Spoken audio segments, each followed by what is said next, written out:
सुनिए जी, सर्दियाँ शुरू हो गई हैं और इस बार तो सर्दी के साथ साथ बारिश भी हो रही है।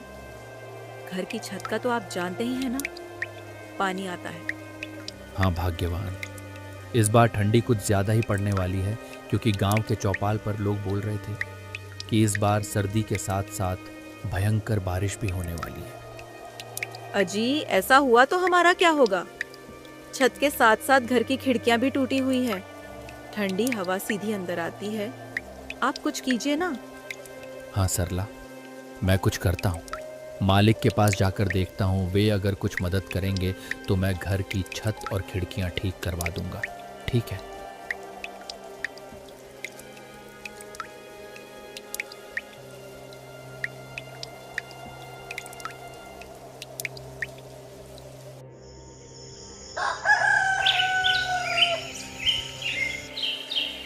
अगली सुबह लखन मालिक के घर की तरफ चल देता है।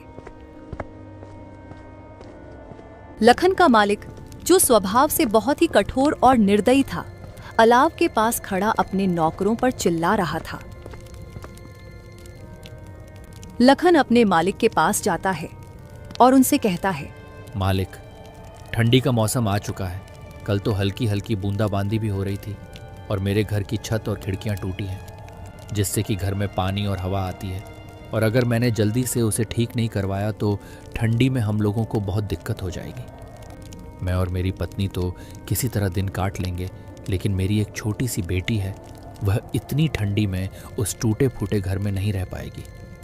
लखन की बातें सुनकर मालिक कहता है, अरे लखन, तो उसमें मैं क्या कर सकता हूँ? मालिक, आप मुझे थोड़े बहुत पैसे उधार दे देते तो मैं अपने झोपड़े की मरम्मत करवा लेता और मैं दिन रात मजदूरी करके आपका उधार चुका दूंगा। अरे तने अभी तो इतना काम भी ना करया जो मैं तने उधार दे सकूं। अभी मेरे पास पैसे कोन्या। सर्दी की वजह स्यूं सारा धंधा चौपट हो रहा है। और सुन मेरी बात, काल से काम पर मत आइए। मने तेरे बर्गे मजदूर की जरूरत कोन्या। अरे मालिक, मैं तो मदद की उम्मीद से आपके पास आया था, लेकिन आप तो उल्टा मुझसे मेरा ही रोजगार छीन रहे हो। ऐसा मत करो मालिक, मत करो। मैं कहाँ जाऊंगा? लखन के इतनी मिन्नतें करने के बाद भी उसका मालिक मणिराम उसकी एक नहीं सुनता है और बेचारा लखन वहां से दुखी मन से वापस चला आता है। लखन दिन भर जगह जगह काम ढूंढता है, लेकिन उसे कहीं भी काम नहीं मिला। सुबह से रात हो गई। सरला को बोलकर आया था कि छत का इंतजाम कर दूंगा, पर यहाँ तो नौकरी भी चली गई। घर ठीक होना तो छोड़ो, खाने तक का इंतजाम नहीं कर पाया। लखन चाय की एक दुकान के आगे बैठा यह सब सोच ही रहा था कि तभी आसमान में काले बादल छा जाते हैं और जोर जोर से बिजली कड़कने लगती है। हे भगवान, लगता है बारिश होने वाली है। मुझे तुरंत घर पहुंचना होगा, वरना सरला अकेले कैसे संभालेगी। लखन जल्दी जल्दी अपने घर की तरफ दौड़ता है। वह कुछ दूर चला ही था कि तभी जोर जोर से बारिश शुरू हो जाती है।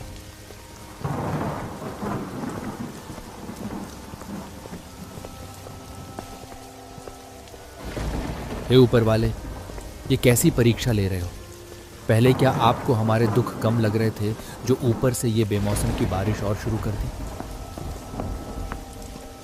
धीरे धीरे बारिश बढ़ जाती है और चारों तरफ पानी ही पानी हो गया था, मानो कोई समुद्र हो, जिससे लखन का उसमें चल पाना बहुत मुश्किल हो गया था। वह एक पेड़ के नीचे रुक जाता है और बारिश के थमने का इंतजार करता है। हे भगवान, एक तो इतनी ठंडी और ऊपर से ये तेज बारिश। मेरे तो हाथ पैर सुन्न पड़ रहे हैं। इतने पानी में चल पाना भी मुश्किल हो गया है और घर पर बेचारी सरला अकेली परेशान हो गई होंगी। लखन काफी देर तक उस पेड़ के नीचे बारिश के रुकने का इंतजार करता है, लेकिन बारिश थी कि रुकने का नाम तक नहीं ले रही थी।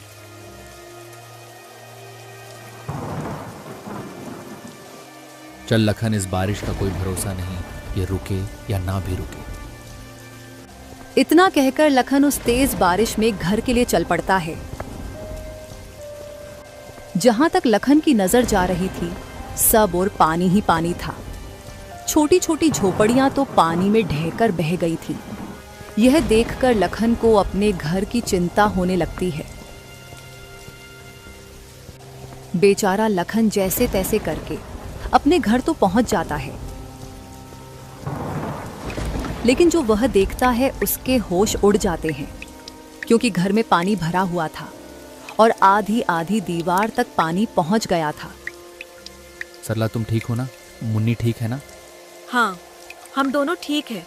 और देखो, मैंने मुन्नी को ऊंचे पलंग पर बिठा दिया है, लेकिन हमें घर का सारा पानी बाहर निकालना होगा। हाँ चलो भाग्यवान, निकालते हैं। वे दोनों बाल्टी भर भर कर घर से पानी निकालने लगते हैं, लेकिन वे जितना पानी निकाल रहे थे उतनी ही देर में उससे भी दुगुना पानी घर में भर रहा था।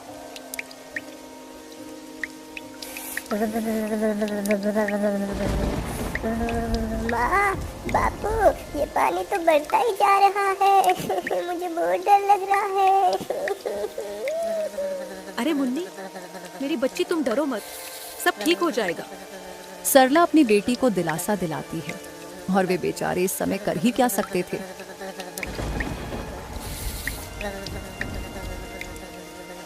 रात के आखिरी पहर बारिश रुकती है। वे जैसे तैसे करके उस रात को बिताते हैं।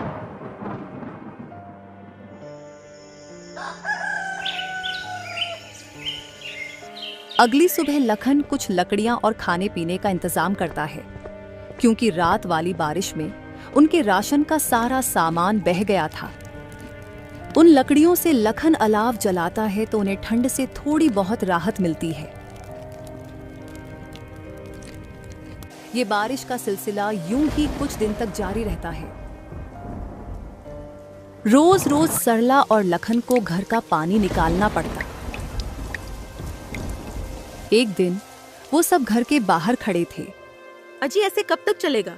ये हर रोज बारिश का पानी भरने से घर पूरा खोखला हो गया है। अब कर भी क्या सकते हैं भाग्यवान, कोई और रास्ता भी तो नहीं है। वे दोनों आपस में बातें कर ही रहे थे कि तभी अचानक से जोर का तूफान आया और बारिश शुरू हो गई।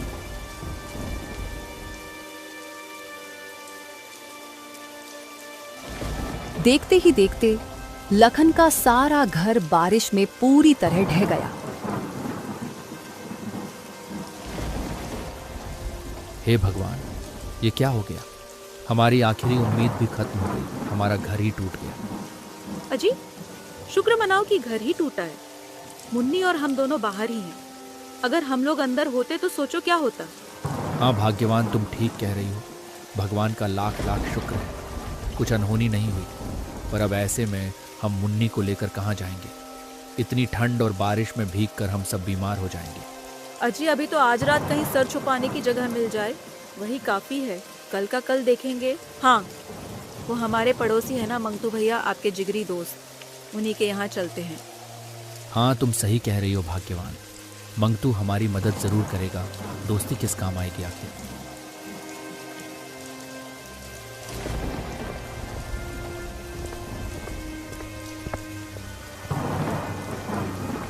वो दोनों अपनी बेटी को लेकर मंगतू के घर के तरफ उस तेज बारिश में चलते हैं और मंगतू के घर का दरवाजा खटखटाते हैं।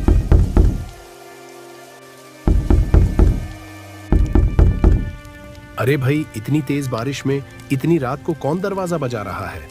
अजी, बैठे बैठे बातें बना रहे हो, जाकर देखोगे तब पता चलेगा ना। भाग्यवान, तुम ज्यादा मत बोलो, चुपचाप पकौड़े बनाओ।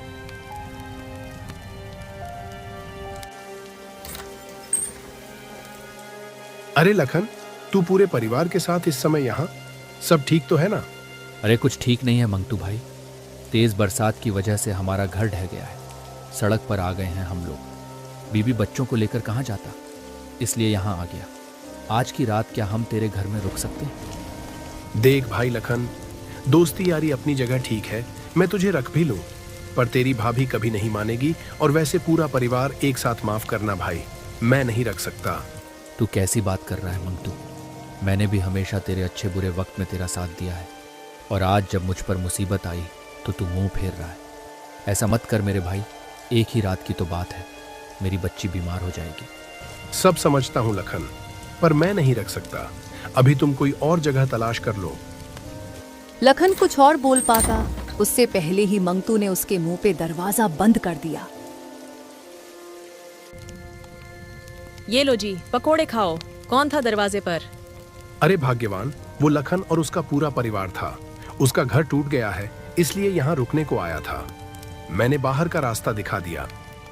अजी, लखन तो आपका अच्छा दोस्त है ना, उन्होंने हमारी कितनी बार मदद करी है। आपने ये ठीक नहीं किया जी। अरे, मैंने कोई धर्मशाला खोल रखी है क्या जो हर किसी को रख लूं? और कैसा दोस्त? अब उसके पास ना घर रहा ना कुछ और, तो वो मेरे किस काम का? मैं दोस्ती तभी तक रखता हूं जब तक सामने वाले से फायदा हो। भगवान से डरिए जी, वक्त बदलते देर नहीं लगती। कहीं ऐसा ना हो ये आपके बड़े बोल आप पर ही भारी पड़ जाए। अरे भाग्यवान, ऐसा कुछ नहीं होता।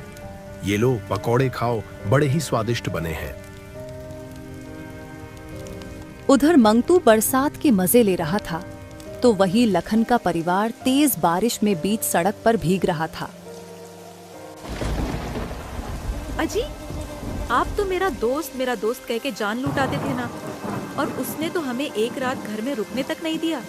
अरे भाग्यवान, वही तो बात है ना, बुरे वक्त में ही पता चलता है कि कौन अपना है कौन पराया। लेकिन मंगतू से मुझे ये उम्मीद नहीं थी। बापू, मम्मी, मुझे बहुत ठंड लग रही है। सरला मुन्नी का माथा छूकर देखती है तो वह चिल्ला पड़ी। अजी, मुन्नी को तो बहुत तेज बुखार हो गया है, ये ठंड से कांप रही है। अब हम क्या करें जी? आप कुछ कीजिए ना। मुखिया जी के घर चलकर देखते हैं। अब एक वही है जो हमारी मदद कर सकते हैं। हाँ हाँ जी, जल्दी चलो। वे तीनों जैसे तैसे मुखिया के घर पहुंचते हैं।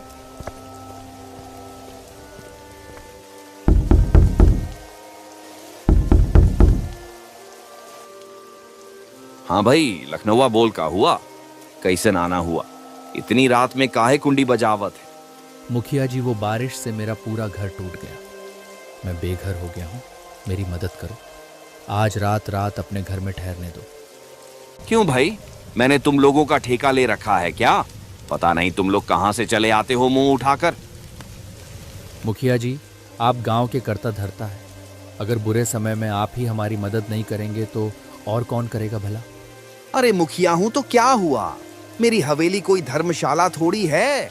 अब तू यहाँ से चुपचाप जा रहा है या नौकरों से धक्के मार के निकल आऊं? मुखिया ने उनकी एक भी नहीं सुनी और उन्हें धक्के मारकर हवेली से निकलवा दिया।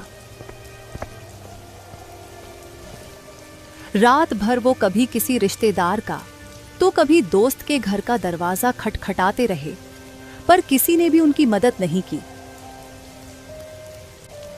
थक हार कर वे बेचारे एक पेड़ के नीचे बैठ जाते हैं। आज दिखा दिया लोगों ने, कोई किसी का अपना नहीं होता। आप हिम्मत मत हारिए जी, ऊपर वाला सब देख रहा है। वह हमारी जरूर मदद करेगा। एक दिन हमारे भी जरूर दिन बदलेंगे, और जिन्होंने आज हमें आंखें दिखाई है ना, भगवान उनकी आंखें एक दिन जरूर झुकाएंगे।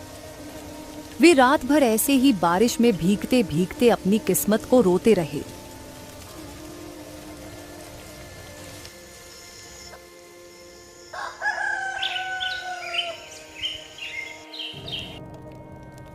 भाग्यवान, तुम यहीं पेड़ के नीचे मुन्नी के साथ रहना। मैं कुछ खाने पीने का इंतजाम करके आता हूँ। अच्छा जी, ठीक है, पर जल्दी आना।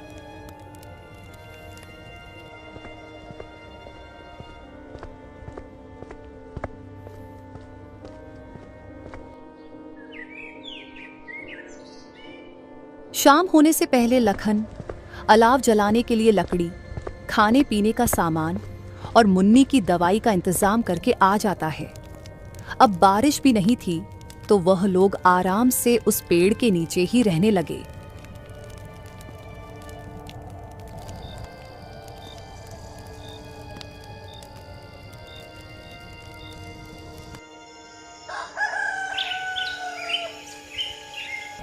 एक सुबह लखन का दोस्त मंगतू वहां से गुजरता है। अरे भाई लखन, तेरे इतने बुरे दिन आ गए जो इतनी ठंडी में ऐसे पेड़ के नीचे रहना पड़ रहा है। थू थू थू, मुझे देखकर बड़ा अफसोस हुआ।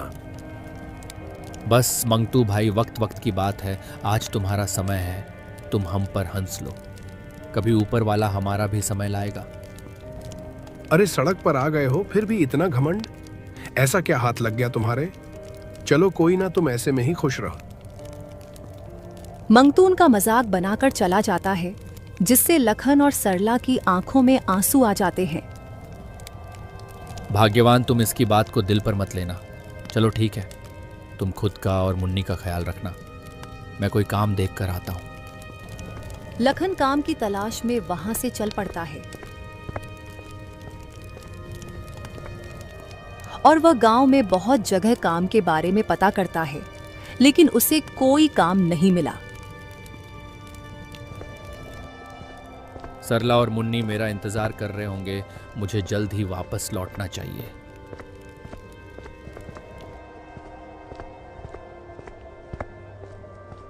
जैसे ही लखन वापस लौट रहा था तो वह देखता है कि गांव के चौपाल पर लोगों की भीड़ लगी है।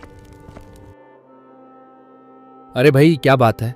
आज यहाँ ये इतने लोग इकट्ठे क्यों हो रहे हैं? भाई, वो बीकानेर वाले अमीर सेठ माणक चंद है ना, वो गरीबों को ठंड में खाना और कंबल बांट रहे हैं।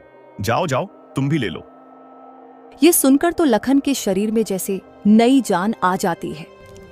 वह झट से लाइन में खड़ा हो जाता है और सेठ माणक चंद से भोजन का पैकेट और कंबल लेकर वह फूला नहीं समाया। भगवान आपका भला करे सेठ जी, आपने गरीब की मदद करी। उस दिन लखन की खुशी का ठिकाना नहीं था। वह कंबल ओढ़ता है तो उसे ठंड से राहत मिल जाती है। वह भगवान का धन्यवाद करते हुए तेज कदमों से अपने परिवार की तरफ चल पड़ता है।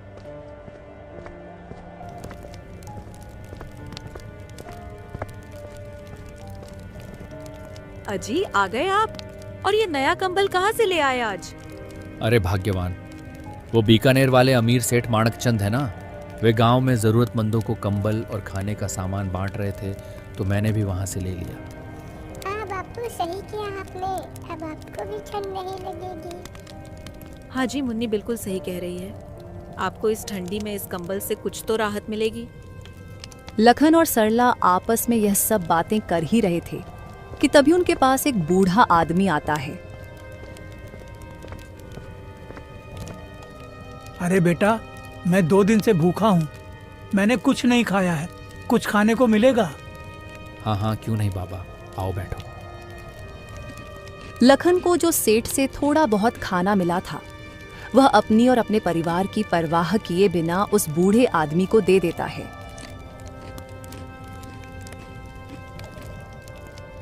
बेटा, तुम्हारा बहुत बहुत शुक्रिया जो तुमने इस सर्दी में इस गरीब को खाना दिया, वरना आजकल ऐसा कोई नहीं करता। लेकिन बेटा, मुझे ये बताओ, तुम सभी इतनी ठंडी में यहाँ सड़क किनारे क्या कर रहे हो? लखन उस बूढ़े आदमी को अपने साथ जो जो हुआ वो सारी बातें बताता है।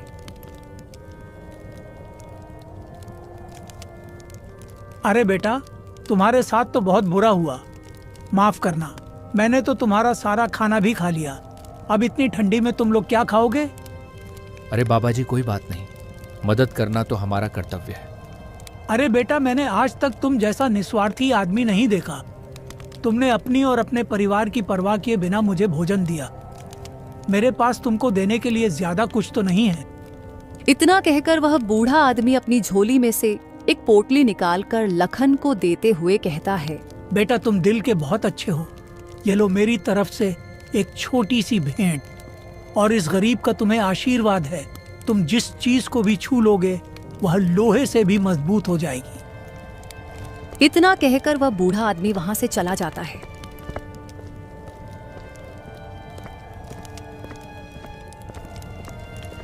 क्या लगता है भाग्यवान, क्या हो सकता है इस पोटली में?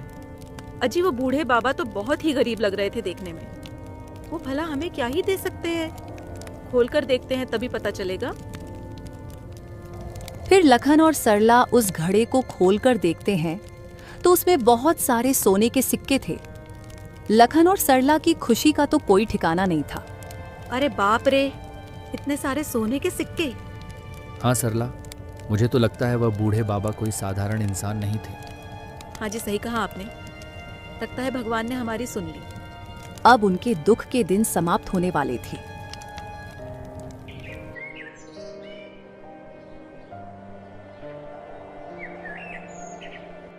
लखन उन सोने के सिक्कों को बेचकर उनसे एक बहुत अच्छा घर बना लेता है। अब उसके पास ठंड और बारिश से बचने के लिए एक अच्छा घर था और वह खुद का एक छोटा सा कारोबार शुरू करता है, जिससे गांव के कुछ गरीबों को रोजगार भी मिल जाता है।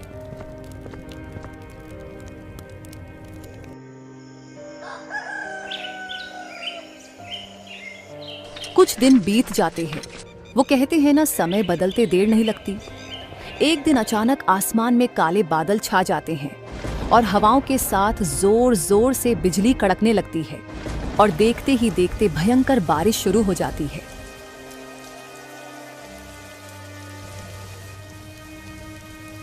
भगवान का लाख लाख शुक्र है जो अब हमारे पास इस बारिश से बचने के लिए छत है। वे तीनों आज बहुत खुश थे। वहीं दूसरी ओर गांव में हाहाकार मच गया था। चारों ओर बस पानी ही पानी नजर आ रहा था। सबके घर बारिश से टूटकर पानी में बह गए थे। सेठ मणिराम, जिसका घर गांव में सबसे मजबूत था, वह भी इस बारिश में धराशायी हो गया था। मेरी तो इतनी मजबूत हवेली थी, वो भी ढह गई। हे भगवान, यह कैसा कहर है। तभी वहां एक दौड़ता हुआ आदमी आया और बोला, अरे सब लोग लखन के घर चलो रे, अब केवल उसका ही घर बचा है। जल्दी चलो, नहीं तो हम सब लोग यहाँ डूबकर मर जाएंगे। चलो चलो। सब लोग इकट्ठा होकर लखन के घर पहुंचते हैं। वे सब लोग देखकर हैरान हो जाते हैं, क्योंकि गांव के सबसे मजबूत से मजबूत घर भी टूट चुके थे, लेकिन लखन का घर अभी भी इस भयंकर बारिश और बाढ़ में सीना ताने ज्यों का त्यों खड़ा था। लखन उन सभी को अपने घर में शरण देता है। वे सब आज बहुत शर्मिंदा थे, क्योंकि उनमें से किसी ने भी लखन के बुरे वक्त में उसका साथ नहीं दिया था। मुझे माफ कर दो लखन भाई, मैंने बुरे वक्त में तुम्हारी मदद नहीं करी। माफ कर दो मुझे। माफ कर दो। सब लोग लखन से माफी मांगते हैं। उन्होंने लखन के साथ बहुत गलत किया था, फिर भी वह सबको माफ कर देता है, क्योंकि वह बहुत नेक दिल इंसान था। कोई बात नहीं, मैंने आप सभी को माफ किया, लेकिन कभी भी किसी गरीब और असहाय के साथ ऐसा गलत नहीं करना चाहिए, क्योंकि ऊपर वाला सब देखता है।